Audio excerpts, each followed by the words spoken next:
Hi ನಮಸ್ತೆ ಎಲ್ರಿಗೂ ಸವಿರುಚಿಯ ಆಟ ಚಾನಲ್ಗೆ ಸ್ವಾಗತ.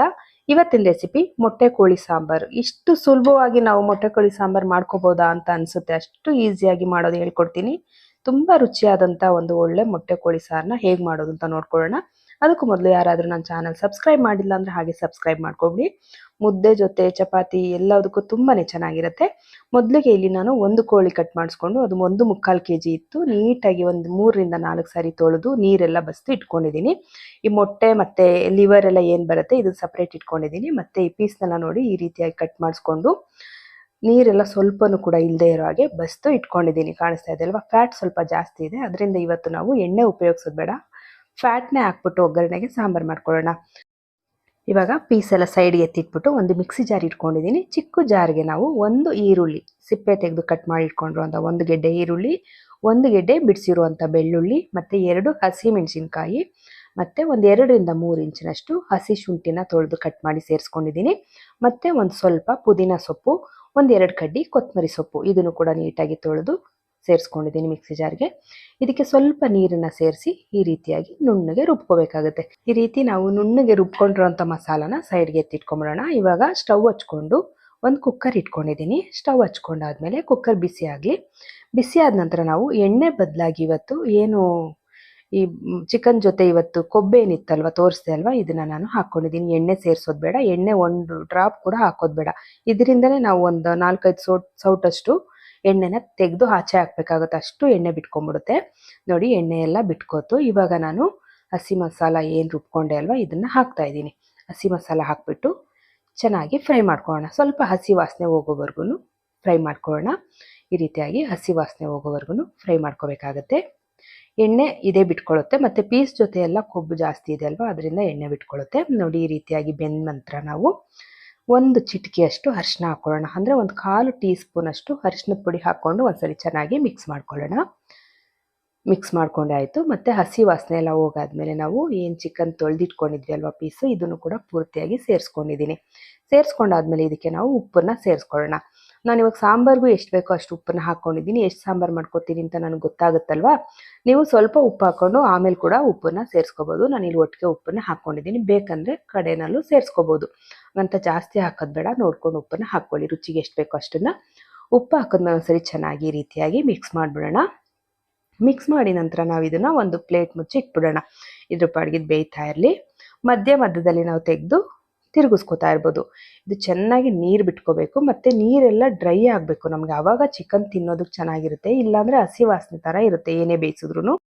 ನಮಗಿಲ್ಲಿ ಏನು ನೀರೆಲ್ಲ ಬಿಟ್ಕೊಂಡಿದೆ ಅದು ಪೂರ್ತಿಯಾಗಿ ಡ್ರೈ ಆಗಬೇಕು, ಫುಲ್ಲು ಎಣ್ಣೆ ಬಿಟ್ಕೋಬೇಕು. ಅಲ್ಲಿವರೆಗೂ ನಾವು ಚಿಕನ್ನ ಮಸಾಲೆ ಸೇರಿಸ್ತಾನೆ ಬೇಯಿಸ್ಕೋಬೇಕಾಗುತ್ತೆ. ಮತ್ತೆ ಮುಚ್ಚಿಟ್ಬಿಡ್ತೀನಿ. ಅಷ್ಟರಲ್ಲಿ ನಾವು ಮಸಾಲೆನ ರೆಡಿ ಮಾಡ್ಕೊಂಬಿಡೋಣ. ಇವಾಗ ಮಿಕ್ಸಿ ಜಾರ್ ಇಟ್ಕೊಂಡಿದ್ದೀನಿ. ಮಿಕ್ಸಿ ಜಾರ್ಗೆ 1 ಕಪ್ನಷ್ಟು ಹಸಿ ಕಾಯಿ ತುರಿನ ಹಾಕ್ಕೊಂಡಿದ್ದೀನಿ. ತೆಂಗಿನಕಾಯಿ ತುರಿ ಸೇರಿಸ್ಕೊಂಡಿದ್ದೀನಿ. ಮತ್ತು ಒಂದು 2 ಪೀಸ್ ಚಕ್ಕೆ, 4-5 ಲವಂಗ, ಮತ್ತು 2 ಏಲಕ್ಕಿ ಕಾಯಿನ ಹಾಕ್ಕೊಂಡಿದ್ದೀನಿ. ಇದ್ರ ಜೊತೆಗೆ ನಾನು ಒಂದು 1/4 ಟೀ ಸ್ಪೂನ್ ಅಷ್ಟು ಅಥವಾ ಒಂದು ಅರ್ಧ ಟೀ ಸ್ಪೂನ್ ಅಷ್ಟು ಗಸಗಸೆನ ಸೇರಿಸ್ಕೊಳ್ಳಿ. ನಾನು ಅರ್ಧ ಟೀ ಸ್ಪೂನ್ ಸೇರಿಸ್ಕೊಂಡಿದ್ದೀನಿ. ಒಂದು ಟೊಮೆಟೊನ ಹಾಕ್ಕೊಂಡಿದ್ದೀನಿ ಕಟ್ ಮಾಡಿ, ಮತ್ತು ಒಂದು ಅರ್ಧ ಟೇಬಲ್ ಸ್ಪೂನ್ ಅಷ್ಟು ಹುರಿಗಡಲೆ ಹಾಕ್ಕೊಂಡಿದ್ದೀನಿ. ಇವಾಗ ಇದಕ್ಕೆ ಮಸಾಲೆಗಳು ಸೇರಿಸ್ಕೊಳ್ಳೋಣ. 1 ಟೇಬಲ್ ಸ್ಪೂನ್ ಅಷ್ಟು ಅಚ್ಚ ಖಾರದ ಪುಡಿ, 1 ಟೇಬಲ್ ಸ್ಪೂನ್ ಅಷ್ಟು ಧನಿಯಾ ಪೌಡ್ರು, 1 ಟೇಬಲ್ ಸ್ಪೂನ್ ಅಷ್ಟು ಗರಂ ಮಸಾಲ, 3 ಸಮ ಪ್ರಮಾಣದಲ್ಲಿ ನಾನು ಹಾಕ್ಕೊಂಡಿದ್ದೀನಿ. ಇದಿಷ್ಟು ಹಾಕಿದ್ಮೇಲೆ ನಾವು ಸ್ವಲ್ಪ ನೀರನ್ನು ಸೇರಿಸೋಣ. ನೀರು ಸೇರಿಸ್ಕೊಂಡು ನುಣ್ಣಗೆ, ಎಷ್ಟು ನುಣ್ಣಗಾಗುತ್ತೋ ಅಷ್ಟು ನುಣ್ಣಗೆ ನಾವು ಮಸಾಲೆನ ರುಬ್ಕೋಬೇಕು ನೋಡಿ. ಈ ರೀತಿಯಾಗಿ ನುಣ್ಣಗೆ ಮಸಾಲೆನ ರುಬ್ಬಿಟ್ಕೋಬೇಕು. ರುಬ್ಬಿದಾಯಿತು. ಇವಾಗ ಸೈಡ್ಗೆ ಎತ್ತಿಟ್ಕೊಂಡು ಚಿಕನ್ ಯಾವ ರೀತಿ ಬೆಂದಿದೆ ಅಂತ ನೋಡೋಣ ಬನ್ನಿ. ನೋಡಿ, ಇವಾಗ ಚಿಕನ್ ಪೂರ್ತಿಯಾಗಿ ನೀರೆಲ್ಲ ಹೀರ್ಕೊಂಡು ಇವಾಗ ಇದು ಎಣ್ಣೆ ಮಾತ್ರ ಬಿಟ್ಕೊಂಡಿದೆ. ಕಾಣಿಸ್ತಾ ಇದೆ ಅಲ್ವಾ? ಫುಲ್ ಎಣ್ಣೆ ಬಿಟ್ಕೊಂಡಿದೆ. ಎಷ್ಟು ಎಣ್ಣೆ ಬಿಟ್ಕೊಂಡಿದೆ ಚಿಕನ್ ಅಂದರೆ, ಏನಪ್ಪ ಇಷ್ಟೊಂದು ದಪ್ಪ ಕೋಳಿ ಅಂತ ತೊಗೊಂಬರ್ತೀವಿ, ಪೀಸ್ ಎಲ್ಲ ಚೆನ್ನಾಗಿರುತ್ತೆ ಅಂತ, ಆದರೆ ಸಾಂಬಾರು ಮಾತ್ರ ಸೂಪರಾಗಿ ಆಗುತ್ತೆ. ಎಣ್ಣೆ ಮಾತ್ರ ಬಿಟ್ಕೊಳ್ಳುತ್ತೆ. ನಾನು ಇದರಿಂದ ಒಂದು 3 ಸೌಟ್ನಷ್ಟು ಎಣ್ಣೆನ ತೆಗೆದಿದ್ದೀನಿ ಇವಾಗ. ಆಮೇಲೆ ಮತ್ತೆ ಸಾಂಬಾರು ರೆಡಿ ಆದಮೇಲೆ ಸ್ವಲ್ಪ ತೆಗಿತೀನಿ. ನನಗೆ ಎಣ್ಣೆ ಎಲ್ಲ ಇದ್ದರೆ ಊಟ ಮಾಡೋಕ್ಕಾಗಲ್ಲ ನೋಡಿ. ಇಷ್ಟು ಎಣ್ಣೆನ ನಾನು ತೆಗೆದಿದ್ದೀನಿ. ಎಣ್ಣೆ ಇದು ಪೂರ್ತಿಯಾಗಿ ತೆಗಿಯೋದು ಬೇಡ, ಸ್ವಲ್ಪ ಉಳಿಸ್ಕೊಳ್ಳಿ, ಮಿಕ್ಕಿದೆಲ್ಲ ತೆಗೆದ್ಬಿಡೋಣ. ನೋಡಿ, ಈ ರೀತಿಯಾಗಿ ನಾನು ಎಣ್ಣೆ ತೆಗೆದ್ಬಿಟ್ಟಿದ್ದೀನಿ.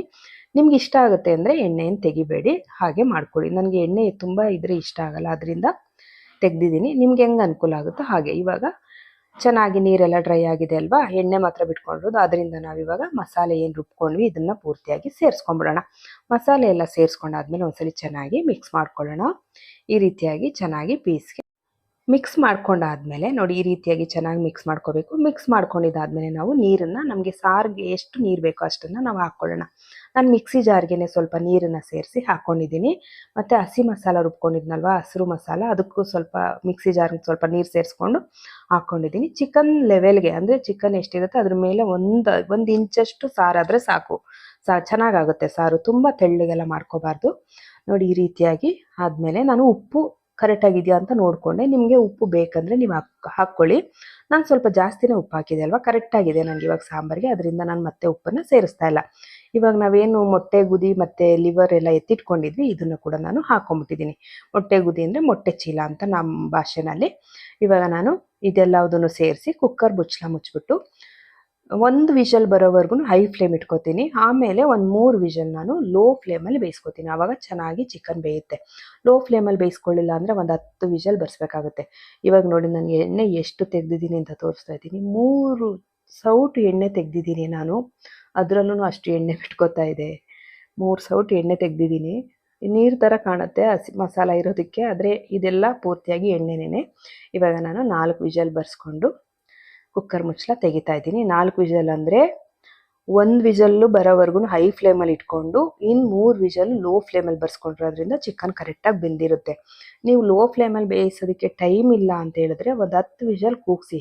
ಇದು ಚೆನ್ನಾಗಿ ಬಲ್ತಿರುತ್ತಲ್ವ, ಅದರಿಂದ ಬೇಗ ಬೇಯೋದಿಲ್ಲ. ನಾವು ಒಂದು 10 ವಿಷಲ್ ಕೂಗಿಸ್ಕೋಬೇಕಾಗುತ್ತೆ ಹೈ ಫ್ಲೇಮಲ್ಲಾದರೆ. ಲೋ ಫ್ಲೇಮಲ್ಲಾದರೆ 4 ವಿಷಲ್ ಸಾಕಾಗುತ್ತೆ. ನೋಡಿ, ಸಾಂಬಾರು ಕರೆಕ್ಟ್ ಹದವಾಗಿ ಆಗಿದೆ. ಮುದ್ದೆ ಜೊತೆಗಂತೂ ಮಾಡಿಸ್ದಾಗಿದೆ. ಪೀಸು ಕೂಡ ನೀಟಾಗಿ ಬೆಂದಿದೆ, ಸಖತ್ತಾಗಿದೆ ಸಾರು ಮಾತ್ರ. ನಿಮ್ಗೆ ಒಂದ್ಸಲಿ ನೀವು ಮುದ್ದೆ ಜೊತೆ ಈ ರೀತಿ ಸಿಂಪಲ್ಲಾಗಿ ಸಾರನ್ನ ಮಾಡ್ಕೊಂಡು ಊಟ ಮಾಡಿದ್ರೆ ಪದೇ ಪದೇ ಮಾಡ್ತೀರ, ಅಷ್ಟು ಚೆನ್ನಾಗಿರುತ್ತೆ. ಯಾವಾಗಲೇ ಆಗಲಿ ಮೊಟ್ಟೆ ಕೋಳಿ ಸ್ವಲ್ಪ ದಪ್ಪಕ್ಕೆ ತಂದ್ರೇ ಚೆನ್ನಾಗಿರೋದು. ತುಂಬ ಸಣ್ಣ ಕೋಳಿ ತೊಗೊಂಡ್ರೆ ಬರೀ ಮೂಳೆ ಇರುತ್ತೆ, ಮಕ್ಕಳೆಲ್ಲ ಇಷ್ಟಪಡಲ್ಲ. ಅದರಿಂದ ದಪ್ಪ ಕೋಳಿನೇ ತೊಗೊಂಬಂದು ಮಾಡ್ಕೊಳ್ಳಿ. ಖಂಡಿತ ನಾನು ಮಾಡಿರೋ ರೀತಿ ಸಾರು ಮಾಡಿಕೊಂಡ್ರೆ ನಿಮ್ಗೆಲ್ರಿಗೂ ಇಷ್ಟ ಆಗುತ್ತೆ ಅಂತ ಅನ್ಕೋತೀನಿ. ನಿಮ್ಗೆಲ್ರಿಗೂ ಈ ರೆಸಿಪಿ ಇಷ್ಟ ಆಗಿದ್ರೆ ಲೈಕ್ ಮಾಡಿ, ಶೇರ್ ಮಾಡಿ, ಕಮೆಂಟ್ ಮಾಡಿ, ಹಾಗೆ ಸಬ್ಸ್ಕ್ರೈಬ್ ಮಾಡ್ಕೊಳ್ಳಿ.